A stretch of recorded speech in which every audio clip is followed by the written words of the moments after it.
Welcome everyone to the third webinar in our Oregon Youth in Focus series. We are very excited to dig in today, thinking about what it looks like to focus on adolescence. Our overarching theme has really been thinking about readiness and thriving, and today we're honing in on what readiness and thriving looks like for adolescents, how programs across Oregon are really taking time to focus on adolescence, and we'll be hearing some of the latest brain science behind the time period that is adolescence. So, as a reminder, for those of you that weren't able to join us, or a recap if you were, our first webinar really focused in on, as I said, readiness and thriving, thinking about well-being and well-becoming for young people. Our last webinar thought about taking an ecosystems approach, how we're really engaging all the players across the learning and development ecosystem in supporting young people. And we are excited to be now at our halfway point. So we have once again just an all-star panel that you will be hearing from today, and I will introduce them as they come on screen. But to get us started, I am thrilled to introduce Joanna Williams. Joanna, let me just add, there we go. Joanna is the Senior Director of Research at the Search Institute and a leading expert in adolescence. And with that, Joanna, I will stop sharing my screen and hand it over to you. Great. Thank you so much, Catherine. I'm going to get my screen share up while I'm just saying thanks to you for inviting me. Thanks to KB Catalyst and the folks at Oregon State. I'm really happy to be here. I'm always happy, as you know, to talk about adolescence. Good morning to those on the West Coast. Good afternoon to those who are on the East Coast like me. I'm going to spend the next 15 minutes or so talking about adolescence with a focus on brain development and how we think about using the science to support thriving. Much of what I'll talk about comes from the 2019 National Academy's consensus study called The Promise of Adolescence. I had the joy of being on that, the committee that produced that report. And the work has really sort of grown legs with the support of the UCLA Center for the Developing Adolescent. And so as a member and former co-director of the National Scientific Council on Adolescence, we often partner in sort of sharing some of this core science about adolescent development. So the title of the 2019 consensus study from the National Academies was The Promise of Adolescence, Realizing Opportunities for All Youth. And I think, to me, what I like to convince people of is that we really should be thinking about this as a period of promise. Adolescence is a period of extraordinary opportunity for learning and exploration and for laying a strong foundation for a successful life. During our adolescence, we experience rapid growth, development, and learning in response to our relationships and the experiences we have. And what's really critical is that investments we make during adolescence can pay off for young people in their communities. That payoff happens in the moment. It also happens moving forward. Investing in adolescence can help offset impacts of earlier adversity and shift trajectories for the better. So it's a period where we really need to think carefully about the experiences and settings and opportunities and resources we have access to as young people, because it matters for what we're experiencing in the moment as well as going forward. Let me do a little setting of the stage of when I talk about adolescence. Really, I'm talking about not just like the teenage years. We on the consensus study and sort of in the field often think about adolescence as ranging from about 10 to 25. So that earlier period, we often think about the hallmark changes associated with puberty. Some of the changes we can see, some of them we can't see. So there's kind of biological factors that help us understand the onset. And then what we know, particularly from the developmental neuroscience over the past 30 years, is that we're continuing to develop in ways that are unique to adolescence well into our mid-20s. So there's kind of some blurred lines at the start. We're sort of overlapping with middle childhood. And at the farther end of adolescence, we're overlapping with young adulthood. But it's important to understand that when I say adolescent, I'm not just talking about teenagers. It's sort of this broader period from 10 to 25. So now I'm going to dig a little bit into brain development. And here's the core message. It's all about connections. It's about connections that are happening within the brain, which I will share a little bit about, as well as connections that are happening between young people and their communities. As I said, we know a lot more about neurobiological development during adolescence than we did 30 years ago. that new knowledge has helped transform our understanding of adolescence as being sort of a linear change from childhood through adulthood, as one that's characterized by specific changes that are really uniquely suited to the things that we have to do as adolescents. We also tended to think about infancy as like the period where, the most amount of development was happening. And in some ways, that's true. There's a lot going on with newborns and infants. But the scope of the changes that are taking place during adolescence, in terms of adolescent brain development, they're massive and they're really second in scope only to the changes that are happening in infancy. So here's kind of the big picture story in terms of summarizing. I'll get into a couple of details in terms of regions and neurons and things like that, but here's the big picture. We know that heightened activity within certain brain regions motivates us to explore the world and find new ways to connect with others. The new experiences and relationships that we have prompt our brain cells to connect with other neurons. So it's connecting outside and connecting inside. These connections strengthen and become more efficient the more we use them. And over the course of adolescence, we develop new skills that help us as we navigate the more complex world of adulthood. So we're being primed to really make this transition to a new period.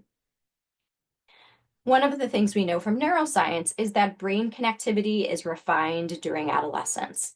During this period, we refine neural connections within and between brain regions, which help increase our brain's efficiency. So our brains are really like energy hogs.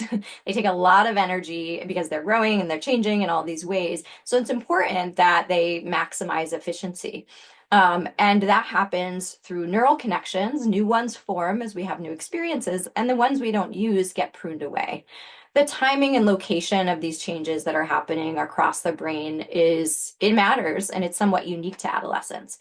So we know overall we're developing neural connections within regions of the brain, sort of our outer cortical regions and our inner subcortical regions, as well as connections between them. And overall, that supports coordination and regulation. All right, I'm going to turn now to sort of a microscopic view of when I'm talking about a neuron or a neural connection. This is one way to think about what it looks like. So the image you see on this slide is actually a dendritic spine from a mouse in a brain cell. And the dendrite, or this dendritic spine, is the part of a brain cell or a neuron that sends and receives information to other neurons that are nearby. And I'm going to play it one more time. Let's see if I can do that. The tiny little projections, it's kind of hard to see, but those tiny little projections are reaching out to communicate with other nerve cells and neurons that are nearby. So across adolescence, brain cells form, strengthen, and streamline connections in response to the experiences that we're having. And again, it's happening more rapidly during adolescence than any other period of life other than infancy and early childhood. All of this rapid change and sort of forming of connections and pruning away of others allows for neuroplasticity, which is really important. At the microscopic level, our brain cells are literally reaching out for new information, which is what you saw in that last image. When these spines, these dendritic spines, receive new information, they form connections with other neurons. That leads to these large, beautiful neural networks. And it's happening at a really increased pace. So around puberty, our neurons can gain and lose about 25% of their connections each week. As a point of comparison, we continue to maintain this plasticity over the life course, but it drops in scope to about 10% of change during a week in adulthood. So we show plasticity over the life course, which means our systems can be altered for better or worse. This kind of plasticity is especially relevant in adolescence because it makes our brains adaptive and we become specialized. Our brains become specialized in response to environmental demands, which means it really matters the kinds of experiences and settings and resources that adolescents have access to. Our brains are designed for exploration and connection, and this has to do with the regions that are sort of, undergoing the most change or sort of are heightened in activation. Across adolescence, activity in the regions highlighted in this slide is fairly unique in comparison to childhood and adulthood. So there's a lot of activation in these striatal regions, which you see highlighted in yellow, and they're associated with motivation and reward sensitivity, which makes these systems more active in adolescence.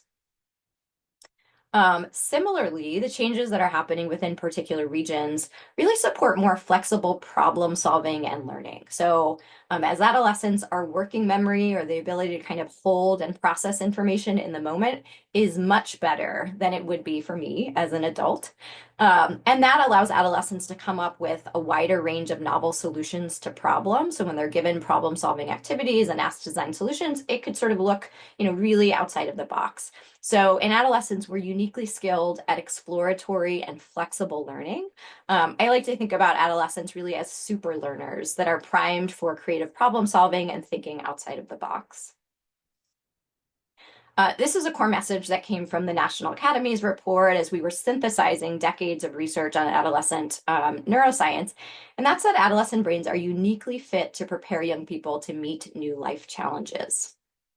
So beyond what's happening kind of just within our physical brains, there's so many other things. And I know many of you work with and for young people, so you know all of this in your day-to-day observations. But there are a number of skills and capacities that are growing and changing in a really dynamic way over adolescence. It's a time of heightened sensitivity to social information. It's a time of immense physical change and exploration of complex questions. Our expanding cognitive and social emotional skills facilitate exploration of questions, self-reflection questions like, who am I? Who do I want to be? Where do I fit in the world? And we know that identity development is kind of a hallmark of adolescence. It reflects our beliefs and our values and aspirations. Processes of identity are also connected to other developing skills like self-regulation and self-efficacy, our growing sense of agency and decision making. And all of these are important for building a sense of purpose and goals. Collectively, across this period, our expanding cognitive and social emotional skills support the transition to adulthood and make adolescence a period that fosters our propensity to choose our own path and shape roles we want to play in our communities. Of course, we know that, as I've said already, context matters and experiences play a major role in our development. Context is incredibly powerful. Situational factors can bolster or undermine regulation and decision-making and thriving pathways. So in some of the work of the National Academy's report and what we've done with the National Scientific Council, we talk a bit about the important role of cultural practices that often can provide a bit of grounding and support and buffering that support positive development.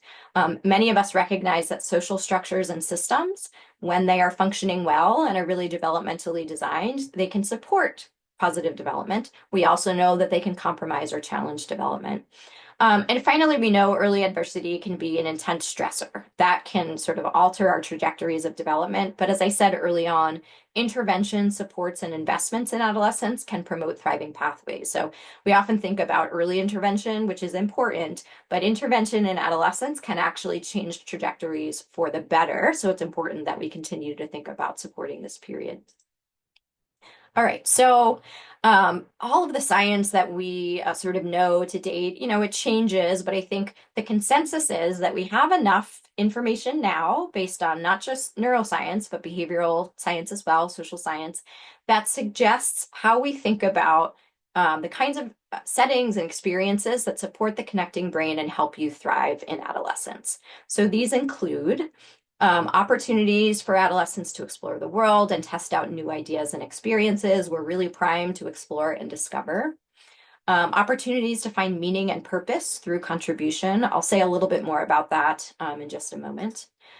We need a chance to practice and build decision-making and emotion regulation skills. Those are things that are growing. Our capacity to do that well is growing, but it doesn't just come online overnight. So we need opportunities to practice, to make poor decisions, to learn from our mistakes, and ways in which we can, again, practice building emotion regulation.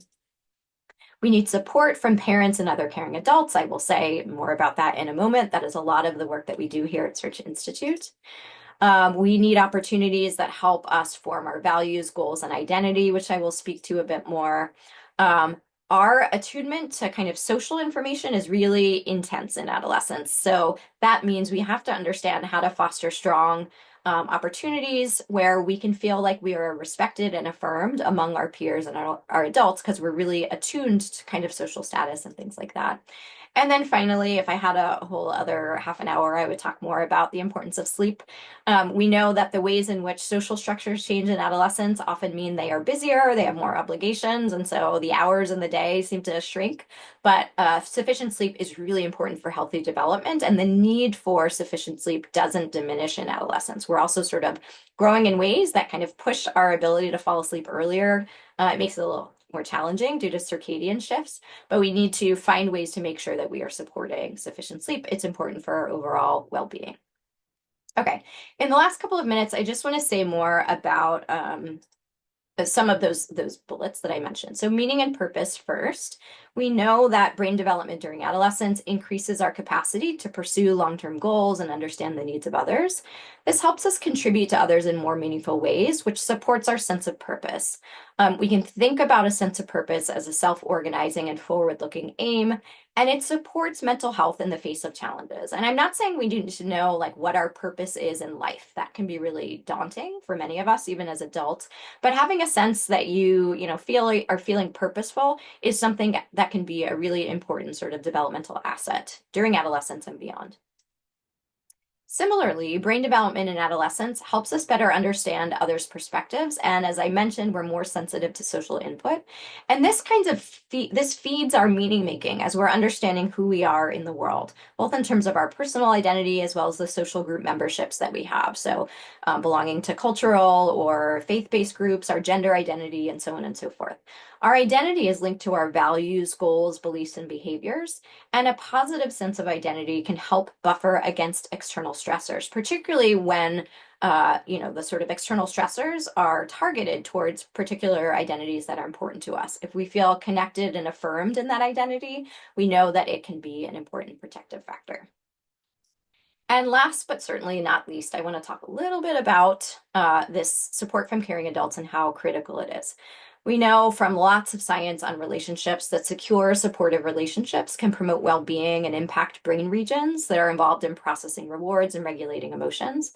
We know that access to relationships is a critical lever for fostering readiness and thriving. And what we talk about at Search Institute is that support and care are critical and important, but other aspects of relationships are necessary for growth and development. So let me briefly talk about developmental relationships. We define those at Search Institute as close connections through which young people discover who they are. So that's identity, cultivate abilities to shape their own lives. That's sort of like the agency piece, and learn how to engage with and contribute to the world around them. So there we have contribution and purpose built in. We know that relationships matter, but we don't often have a specific, defined, or shared way of talking about them. So our developmental relationships framework offers some shared language that helps to unpack features of relationships that seem to matter a great deal for supporting thriving in adolescence.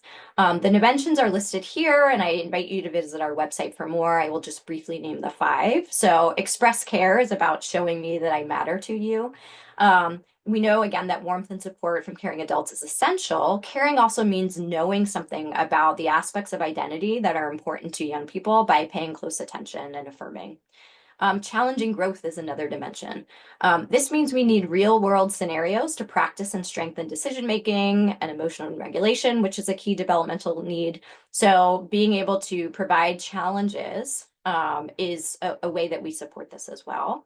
And we have to do that by providing support. If we're going to challenge young people, we need to be there to give them sort of guidance and support. If I'm primed to sort of explore and discover, I still need support for doing so that I'm not, being harmed in the way. Sharing power is critical. As adolescents, we need positive opportunities to earn respect from peers and adults, and sharing power can facilitate this developmental need, as well as lots of other needs for agency and voice.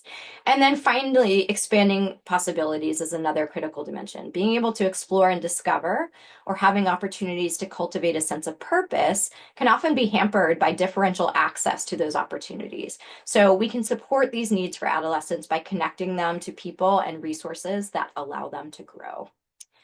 I want to close out with a quote from the Youth Next Center at University of Virginia's Portrait of a Thriving Youth, which I had an opportunity to contribute to.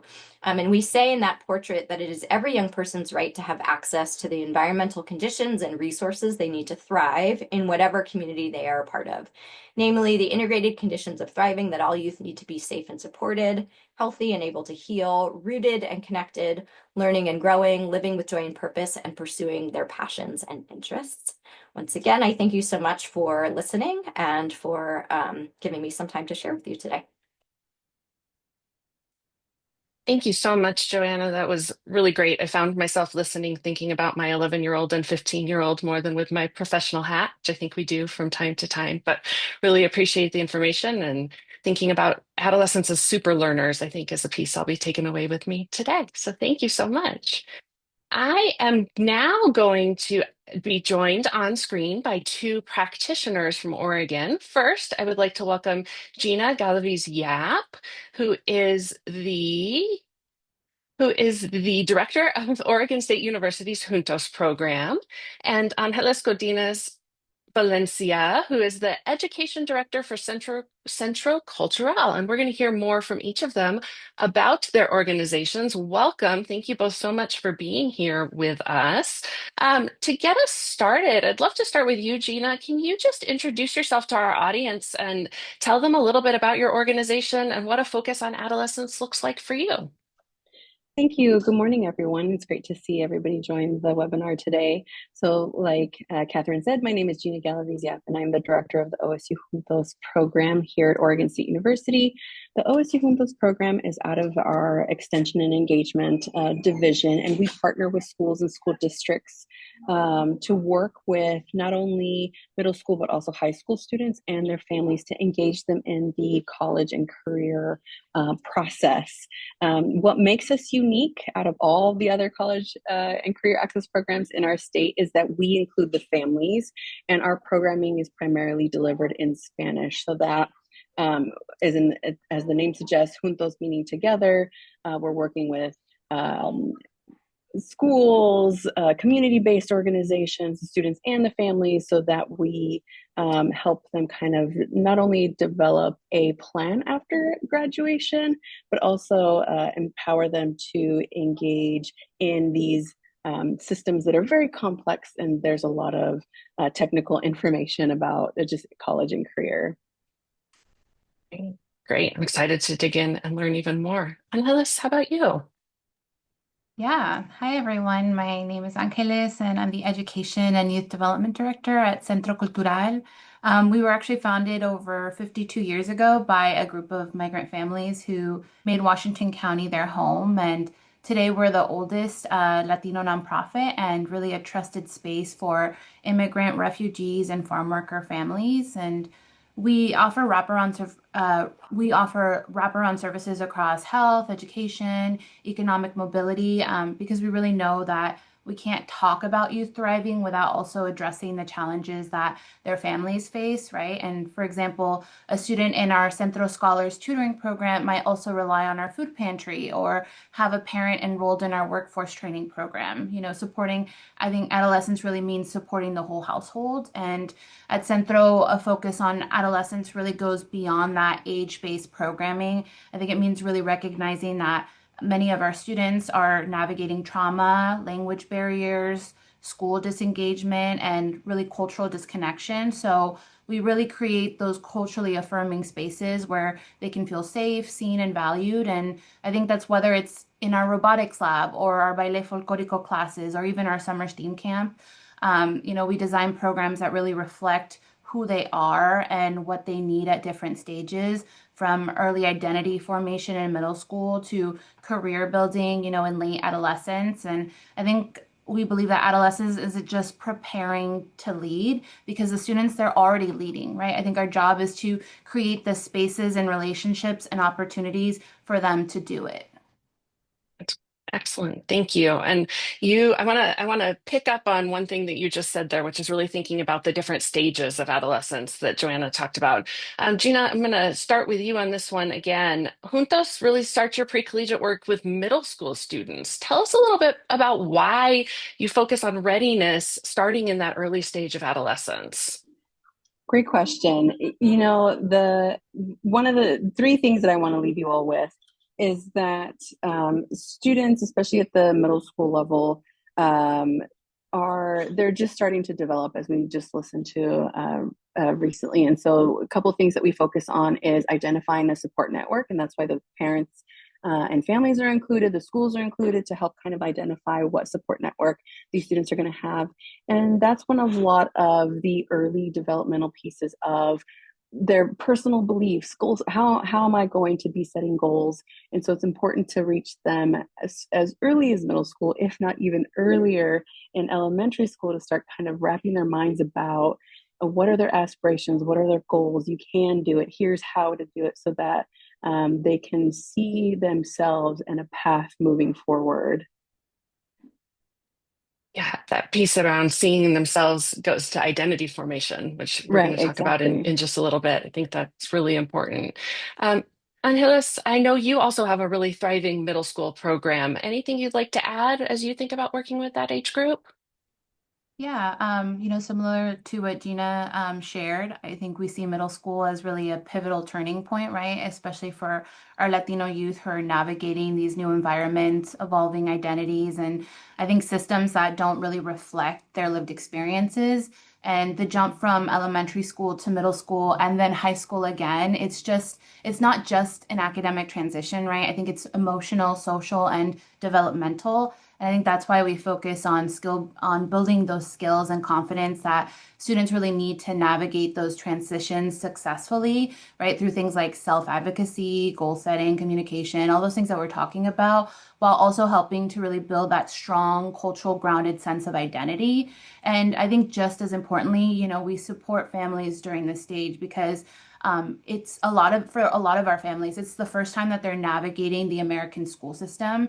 And we know that when families feel included and informed, that students are more likely to thrive. And so by offering, that bilingual family engagement, that system navigation support, and also I think culturally aligned resources to really make sure that families are part of the journey and not left out of it. So I know for us, we use WhatsApp groups to share regular updates in both English and Spanish. And, we offer parent education nights that cover everything from how to check grades online to what to expect at a high school orientation, or even what does a parent teacher conference look like, right? Because I think ultimately our goal is really to create spaces where youth feel safe, seen, and supported because, you know, as we're talking about, when we meet those developmental needs in a way that reflects who they are and where they come from, then we really unlock that potential for growth, leadership, and even healing.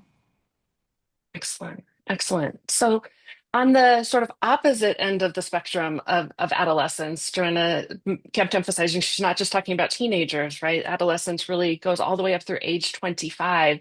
And you all have focus in that late adolescent space as well with your young adult workforce program. Tell us a little bit about why Centro Cultural created this program and what benefits you're seeing.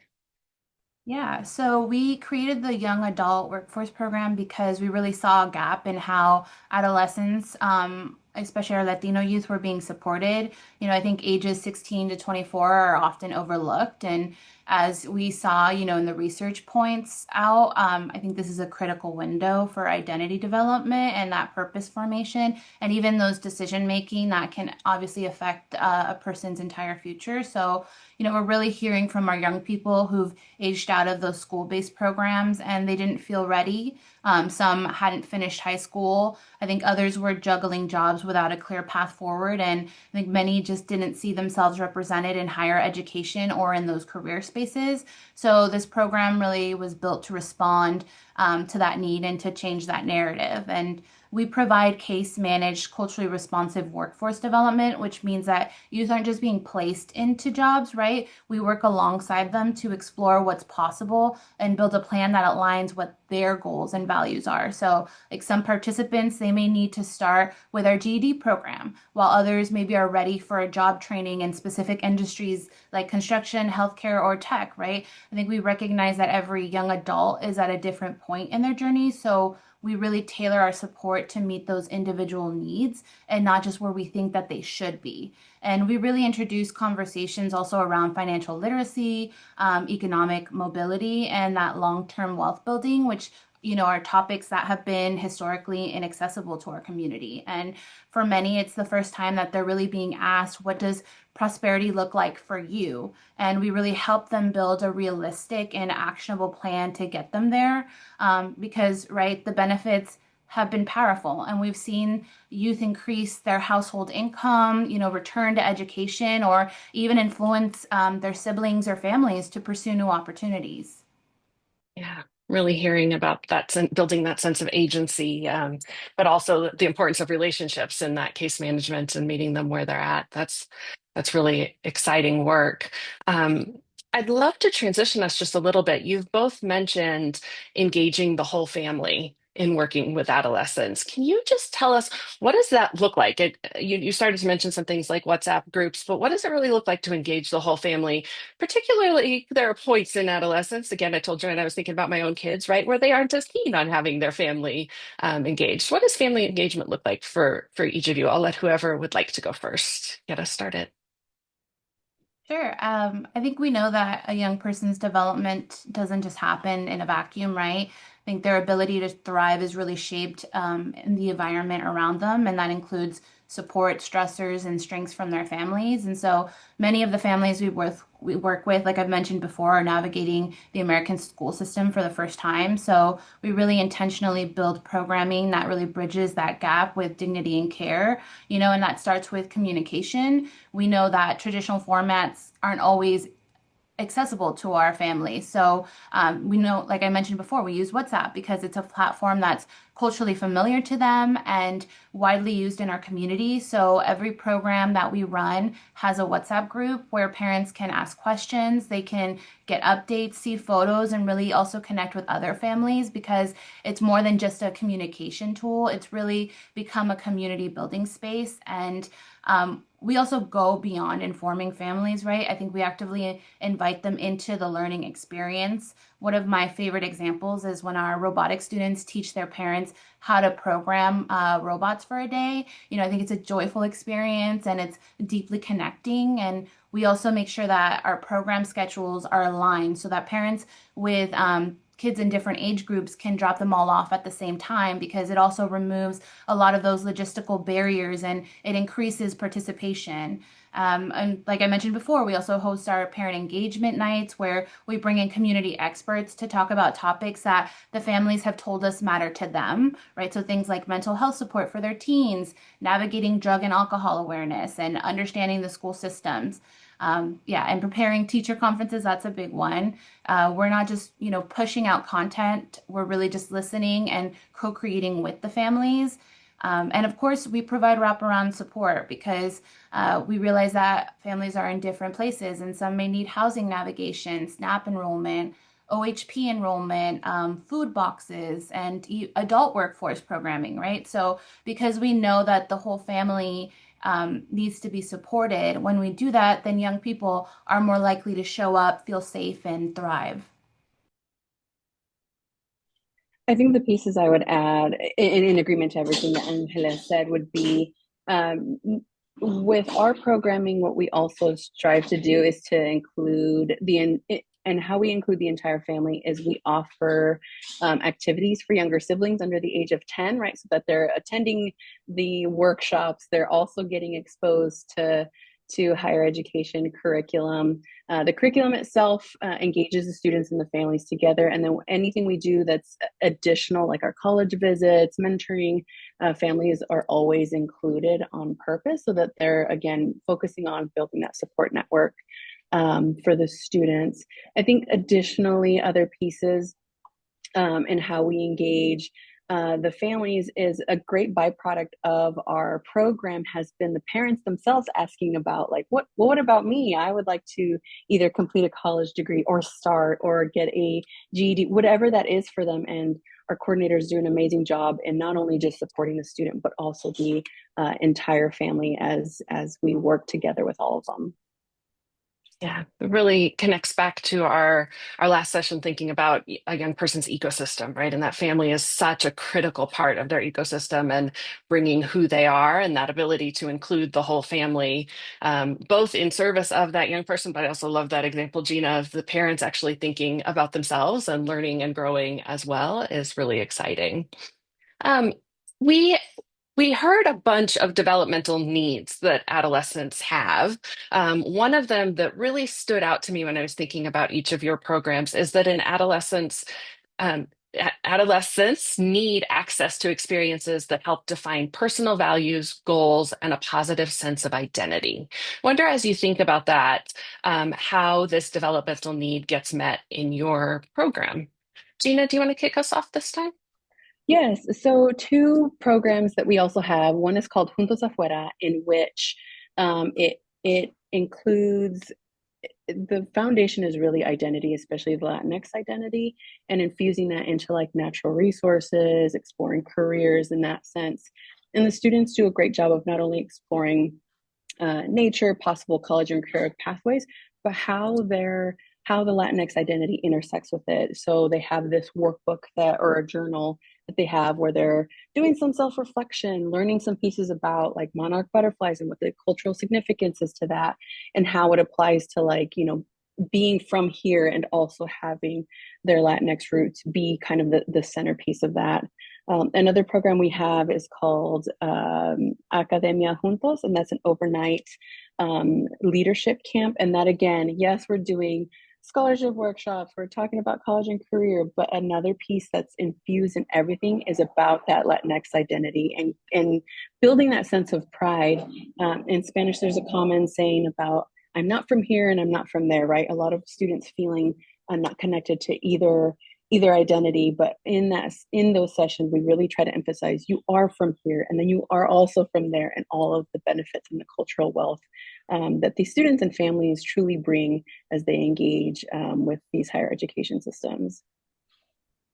Yeah, I love that. Honoring the rich identities that they bring to the table while you're simultaneously helping them build an identity that they could be someone thinking about college or on a path to a particular career. Angeles, how about for you all? Think we do this in a few ways. First, we create that safe, inclusive space, especially where students who have experienced trauma or disconnection from the traditional education systems, right? I think whether it's our tutoring program, our baile folklorico program, or even our robotics programs, we meet students where they are and affirm who they are. And students are surrounded by bilingual mentors, our Latino role models, and really culturally relevant programming that validates their lived experience while helping them build that confidence and curiosity. So similar to what Gina talked about, we're making sure that our curriculum is bringing in parts of their identity, their history, those roots. So if we're talking about architecture, then we're making sure that we're bringing in culturally relevant topics, like, for example, how were the Mayan pyramids built, and what was the architecture behind that? And so they're getting these different perspectives. And I think across our programs, students are also consistently challenged to lead and collaborate, create, whether it's our robotic students mentoring the younger cohorts in robotics, and or our ballet students creating choreography performance that are rooted in their cultural storytelling, or our climate justice students leading outreach programs like canvassing for Emerald Ash Board. I think these aren't just activities, right? They're identity shaping experiences where students define their values and they make those contributions and really begin to envision themselves as leaders and change makers. And, we also integrate that career exploration and hands-on skill building into our programs, like our makerspace, where students have the opportunity to use 3D printers, laser cutters, or coding platforms that, again, help them develop real-world projects and make those connections. That also allows them to begin to see how their own personal interests can lead to various different futures. And I think it's important that we are actively engaging those families because we understand that identity doesn't develop in isolation. It's really shaped by community. So I think ultimately our goal is for every student to walk away from our program with not just new skills, but really a stronger sense of who they are, like what do you care about, and ultimately what they're capable of. Yeah, so many different aspects of identity that you just unpacked there. That's really, really important to think about and coming from all those different angles. I wonder, as you think about either identity formation or just work with adolescents in general, you both work with young people in rural and urban communities. What what differences do you see as you think about working with adolescents in one setting versus another? I mean, certainly access to resources would be probably the biggest significant difference. I mean, Oregon itself, the majority of the population is kind of like on the west side in this little corner, where the majority of our students live in rural, central, eastern, rest of Oregon. And so we really try to provide as many opportunities. A lot of our universities are also on the west side of the state, so making sure that we're doing these college tours. We're having students who previously went through the program come back in to highlight their experiences too. So whatever we can do to bring experiences to them in rural areas is a focal point.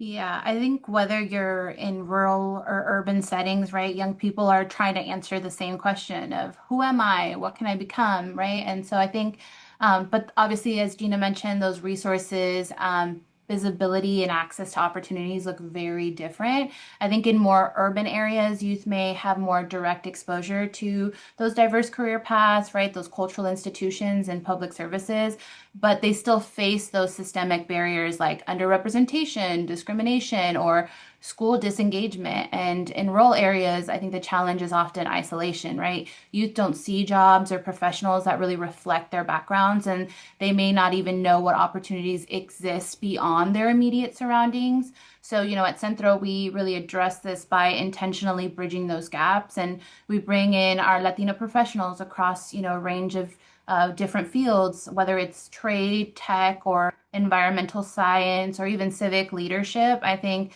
having them come speak with the students and help them see what's possible is super crucial. And we also take students out of their neighborhoods, right? It's important to leave the areas that they're essentially always in, whether it's through field trips, mentorship, or those college and career visits, so they can really visualize their futures that they haven't yet seen represented around them. We, as Gina mentioned, we also coordinate field trips to college campuses and career sites, especially for our students here in Forest Grove and Cornelius. For many, it's their first time stepping into those spaces, and it's that moment of seeing yourself in a place you didn't know or didn't think you could is very transformational. But I think it's just as important to focus on also place-based pride, right? We can help our youth understand that leadership and opportunity aren't always somewhere else. They can start right here in their own communities, and that I think is especially important in rural areas where our programs can help students see themselves as future teachers, entrepreneurs, elected officials, right, or community advocates. Great. Anjas, you mentioned Cornelius and you also mentioned elected officials. I want to take us on a little swerve in our questions, but I understand that you are the council president for the city of Cornelius and would love to hear from you how you bring your professional identity and this focus on adolescents and the things that they need into that role in addition to your role at Centro. Yeah, so serving on the city council has really given me the opportunity to bring what I witness every day at Centro, which is youth with ideas, leadership and passion, into the policymaking space. For those of you that aren't familiar with the city of Cornelius, we're 54% Latino. So, one of the efforts I am most proud of is really helping bring back the Youth Advisory Committee for the city of Cornelius. This was important because, I believe youth need to be engaged in the civic process from an early age not just as participants, but as leaders and decision makers. Because when we invite young people into council meetings, those advisory groups, and planning conversations, we're not just checking a box, right? We're showing them that their perspectives can really shape budgets, policies, and the future of our city. So, for example, members of the Youth Advisory Committee recently gave a presentation and feedback at our city council meeting, and they've already had real impact. They're helping shape our community events, like our movies in the park. They're organizing city cleanup events, and they're even providing testimony to state legislators in Salem. So, we're making sure that they're not just heard, but resourced and empowered to follow through on their ideas. And, these aren't just symbolic roles, they're actively shaping our community in real time. And so, we're also working to break down that civic knowledge barrier because many people don't realize how much decision making happens at the local level. Right. I think about my own upbringing. My parents immigrated here from Mexico, and I often heard them express frustration about things like streetlights or traffic safety. And now I know that these are issues that they could have brought up to the city council, but they didn't know that. And I think that experience has really stayed with me. And it's a big part of why I advocate for more civic education and access, especially in our youth and immigrant families, right? Ultimately, I think my goal is to ensure that youth voice is embedded in how we plan, govern, and grow because young people aren't just preparing to lead, they're already leading right now. And I think it's really our responsibilities to support and elevate that. Yeah, adolescents really have that desire to contribute and have that sense of purpose and opportunities like what you're talking about really help to build that. It's really exciting to hear about. Well, I appreciate both of you so much for joining today and sharing your great work that you are doing with adolescents. I am now going to invite Celeste Jansen and Kathy Haas from 4-H to join us on screen. Let me get them pinned. And we will say goodbye to Angeles and Gina. Welcome, welcome, Kathy and Celeste. So much rich conversation in the last 45 minutes. Really great examples of how work with adolescents actually comes to life. But would love to hear what stood out to you in terms of what you've heard from Joanna, Gina, and Angeles so far today. Yeah, thank you, Catherine. So much stood out. And first, I'm really struck by in our first episode where we heard from Stephanie Malia Kraus, and she talked about like first as youth professionals, we need to do no harm. And then when we heard from Karen Pittman, and she was talking about the need to really optimize every interaction that we have for youth, I was really also struck when Joanna was talking about the importance of context, that context matters.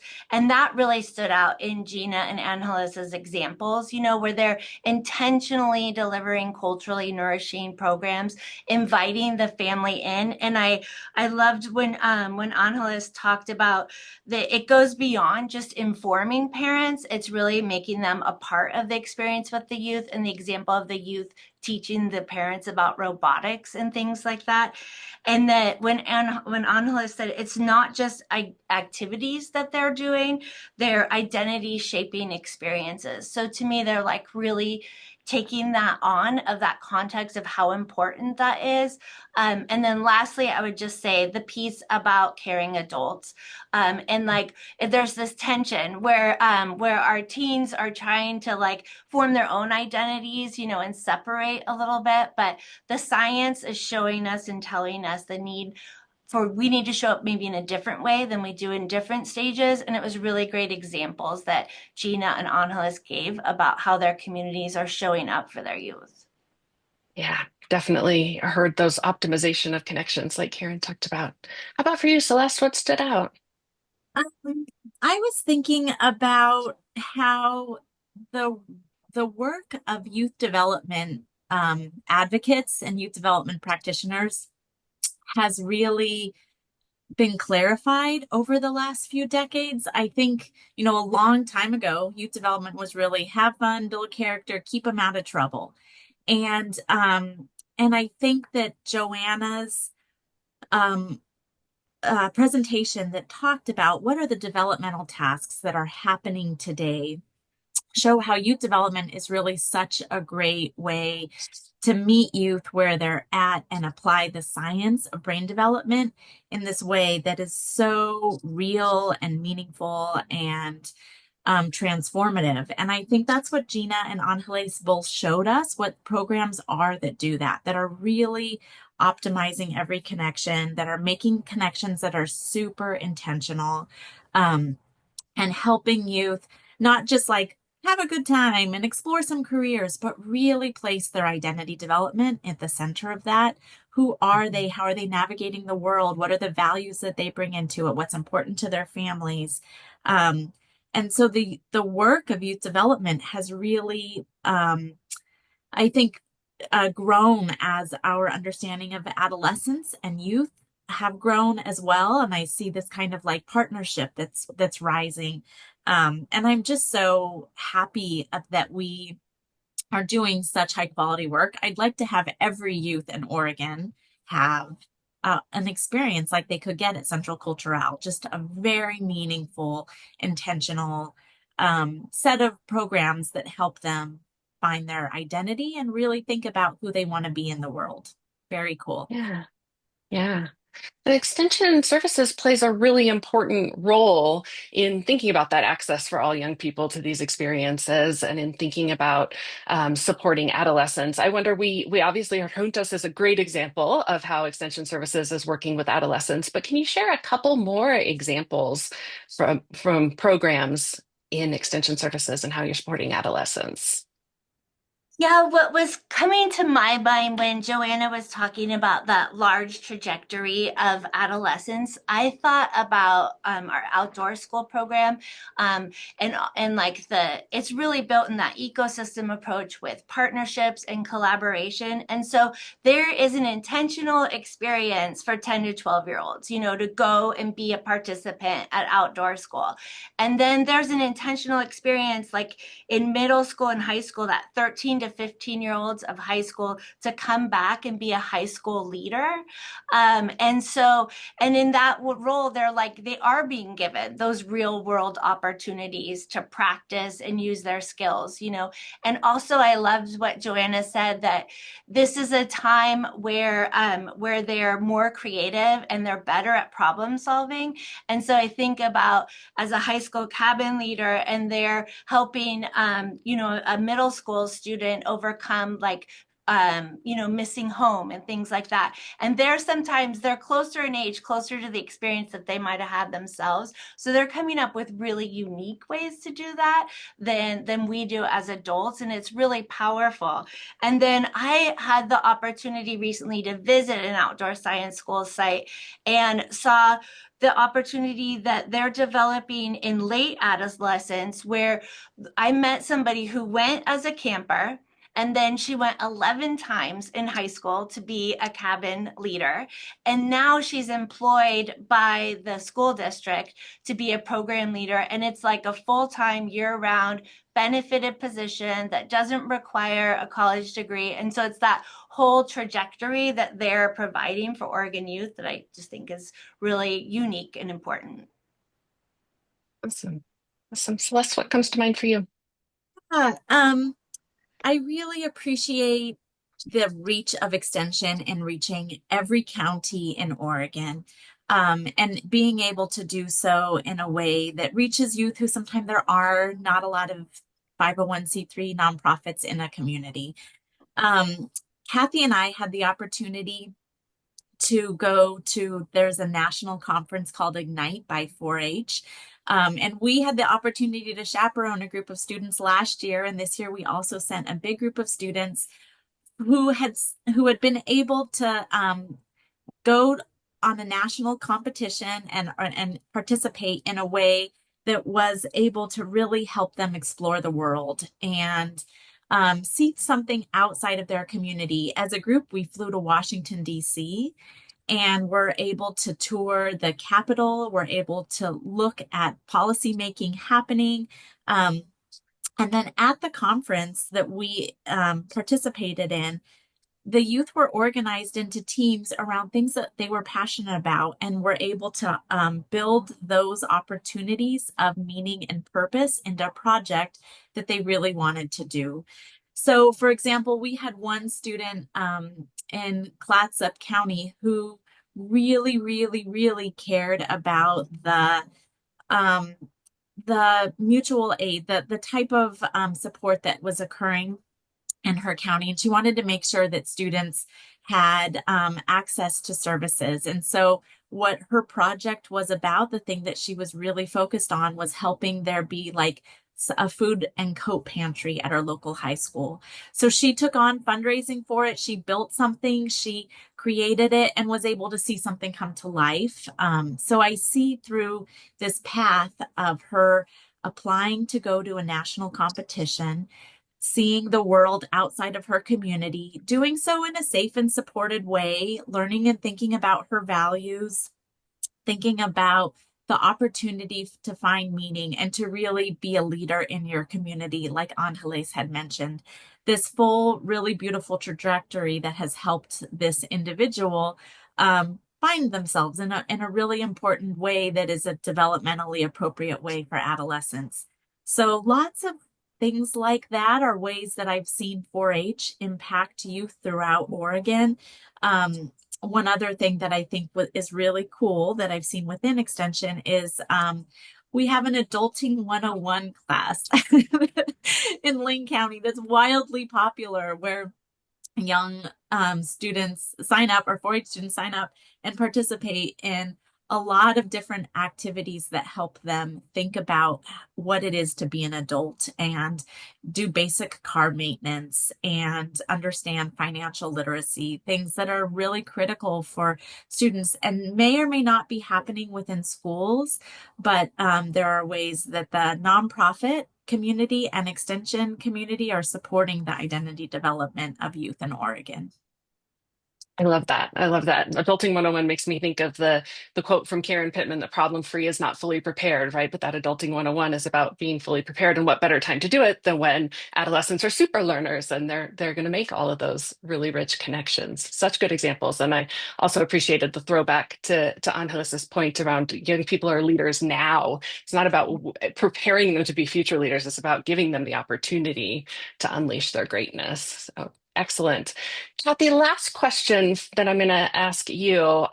We have some folks on with us maybe who aren't already connected to extension services in their community. How would you encourage them to connect more with the agents and volunteers from Extension to support in their efforts to support adolescents? Yeah, thank you. So, like Celeste said, the power of extension, I think, is that we're in all communities. And so, our local faculty are currently connected with community partners, and we also welcome, partners to reach out to our local offices when you have an idea. We often are doing programs like at libraries, in schools, in after school programs, tabling at events and things like that. And so, we encourage connections to our local offices. We have a web page that has our youth education resources. It's a way to connect to all the things that we do. In Oregon, our extension service has many youth programs, and as Extension, we like to work with partners to solve the issues and problems that you have. And so I also encourage people to reach out directly to me or Celeste, and we can connect. We can do like a multi-program approach, perhaps like connecting Juntos and 4-H to creating a solution in a local community. So I encourage people to reach out to me, and I can help connect, make the right connections, and start conversations. And then also, we always encourage direct communication to our county offices as well. Right. Really huge to taking that ecosystems approach to tap into all the resources. Thank you both so much for giving us some reflection and some additional examples. We really appreciate it. And we appreciate all of you for joining us today. As I said, we are now halfway through our series, but we have 3 more webinars coming up. We'd love to have you join us. Our next one will be May 22nd at 10 Pacific time, and we'll really be focusing in on mental well-being and what that looks like for our young people. I will share that registration link in the chat, and we hope we will see all of you again soon. Have a wonderful rest of your day.